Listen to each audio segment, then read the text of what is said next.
अस्सलाम वालेकुम वीवर्स। ईरानी हमले के बाद इसराइल में कोहराम मच गया है। ईरान की तरफ से हफ्ते की रात को दागे गए 200 ड्रोन क्रूज़ और ड्रोन अटैक्स की बाद पूरी मगरबी दुनिया में एक कोहराम मचा हुआ है और एक परेशानी और कंसर्न्स का एक माहौल बन गया है। मिडिल ईस्ट की पूरी सूरत हाल के बारे में मैं आपको इस वीडियो में डिटेल से बताऊंगा और ईरान और इसराइल के जो गुज़िश्ता ताल्लुकात हैं और ये कोल्ड वार जो चल रही है इसके बारे में मैं मज़ीद तफसील से बात करूंगा। आप इस वीडियो को प्लीज़ एंड तक लाजमी देखिएगा।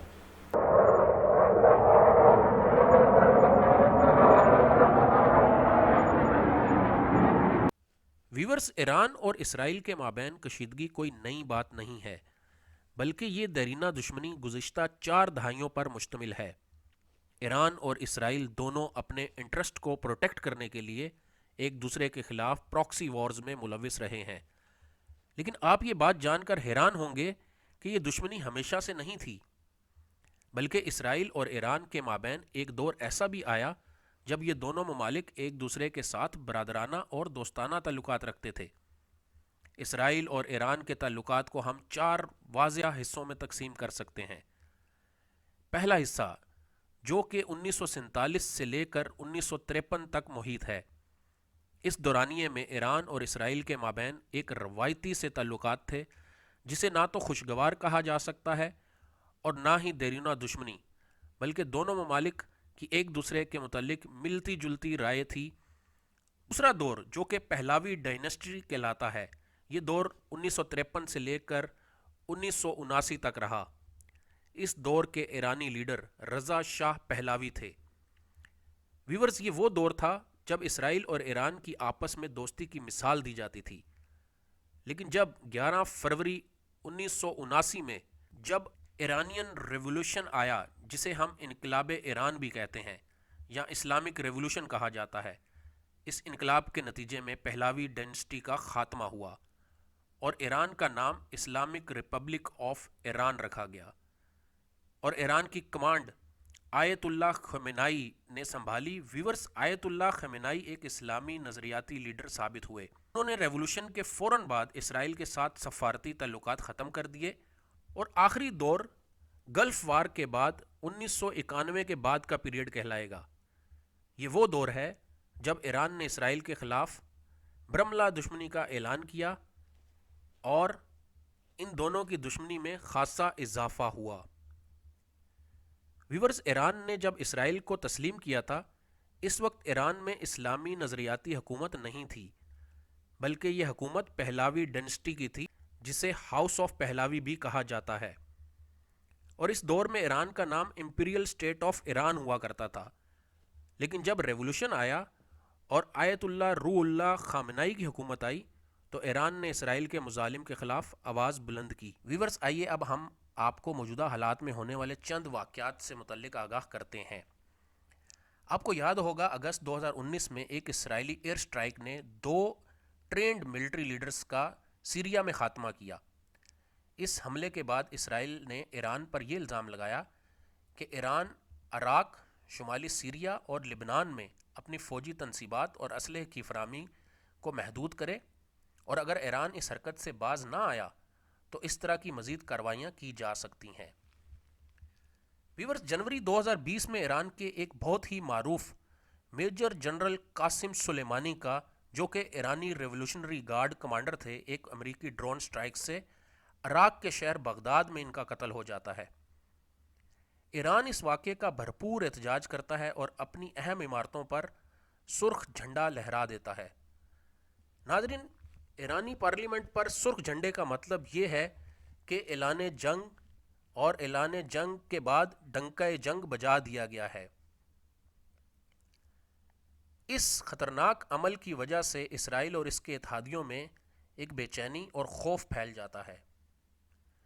Major general Qasem Soleimani Iran के बहुत ही अहम कमांडर थे।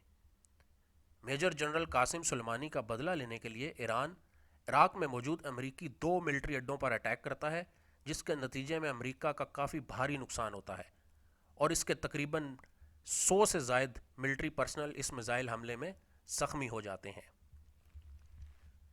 اسی کڑی سے جڑا ایک اور واقعہ جولائی 2021 میں پیش آتا ہے، جب اسرائیلی کمپنی کا ایک آئل ٹینکر عمان کے ساحل کے قریب ایرانی نشانے کا شکار بنتا ہے، جس کے نتیجے میں 2 کریو ممبر سمیت 3 اسرائیلی باشندے بھی مارے جاتے ہیں۔ اسرائیلی انویسٹیگیشن کے مطابق یہ حملہ ایران نے ڈرون طیاروں کی مدد سے کیا۔ اس واقعے کا بدلہ لینے کے لیے نومبر 2021 میں اسرائیل نے ایران کے 2 اہم نیوکلیئر سائنٹسٹ محسن فخر زیدی اور ریولوشنری گارڈ کمانڈر کرنل سید خدائے کو نشانہ بنایا۔ ویورز، اسرائیل اور ایران کے مابین کشیدگی کافی پیچیدہ ہے۔ یاد رہے کہ ایران ایک شیعہ اسلامی ملک ہے اور ایران اپنے شیعہ اسلامی ممالک کا بھرپور ساتھ دیتا ہے۔ نہ صرف بھرپور ساتھ دیتا ہے بلکہ پراکسی وارز کے ذریعے اسرائیل کے لیے درد سر بنا ہوا ہے۔ اب ہم بات کرتے ہیں حالیہ اسرائیلی اور فلسطینی جنگ کے بعد کی صورتحال کے بارے میں۔ آپ کو یاد ہوگا کہ 7 اکتوبر کو اسرائیل نے غزہ پر وحشیانہ حملہ کر دیا اور اس کی وجہ حماس کے چند مجاہدین کا اسرائیلی فیسٹیول پر حملے کو قرار دیا۔ اس واقعے کو جواز بنا کر اسرائیل نے غزہ پر وحشیانہ اور انتہائی ظالمانہ جنگی جرائم کا ارتکاب کیا۔ اس وحشیانہ بربریت کے نتیجے میں خواتین، بچوں سمیت متعدد فلسطینی شہید ہوئے۔ یہی نہیں بلکہ اس جنگ کے نتیجے میں پیرامیڈیکل سٹاف اور مختلف این جی اوز کے نمائندے بھی مختلف حادثات کا شکار بنے۔ ویورز، اسرائیل کی یہ غلط فہمی تھی کہ وہ یہ جنگ آسانی سے جیت لے گا، مگر فلسطین میں موجود حماس اور لبنان میں موجود حزب اللہ کی مکمل حمایت حاصل ہونے کی وجہ سے اسرائیل کو منہ کی کھانی پڑی۔ اگر میں آپ کو مڈل ایسٹ کا میپ دکھاؤں تو آپ اس بات کا اندازہ لگائیں گے کہ اسرائیل چاروں طرف سے عرب ممالک کے بیچ میں گھرا ہوا ہے، اور ایسے علاقے جہاں پر پراکسی وار عروج پر ہے، دشمن اور دوست کا پتہ لگانا نہایت مشکل ہو جاتا ہے۔ مختلف ممالک کی ایجنسیاں اس خطے میں اپنے مقاصد پورے کرنے کے لیے سرگرم عمل ہیں۔ ویورز، اگر آپ اسرائیل کا نقشہ دیکھیں تو اسرائیل کے مغربی طرف ویسٹ بینک اور جنوب مشرق کی طرف غزہ کی پٹی ہے۔ یہ سرزمین، جسے انبیاء کی سرزمین بھی کہا جاتا ہے، تینوں مذاہب کے لیے نہایت اہمیت کی حامل ہے۔ اس وقت یہ سرزمین اسرائیل کے زیر کنٹرول ہے۔ ڈیفنس ماہرین کا کہنا ہے کہ اگر ایران کی طرف سے کیے گئے ڈرون، بلسٹک اور کروز میزائلز کے حملوں کے بعد اگر اسرائیل اس کا جواب دیتا ہے تو یہ جنگ کنٹرول کرنا کسی کے اختیار میں نہیں رہے گا۔ ہم امید کرتے ہیں ان تمام مسائل کا حل امن کے ذریعے کیا جائے اور جہاں بھی دہشت گردی کے واقعات ہوں ان واقعات کی شدید مذمت کی جائے۔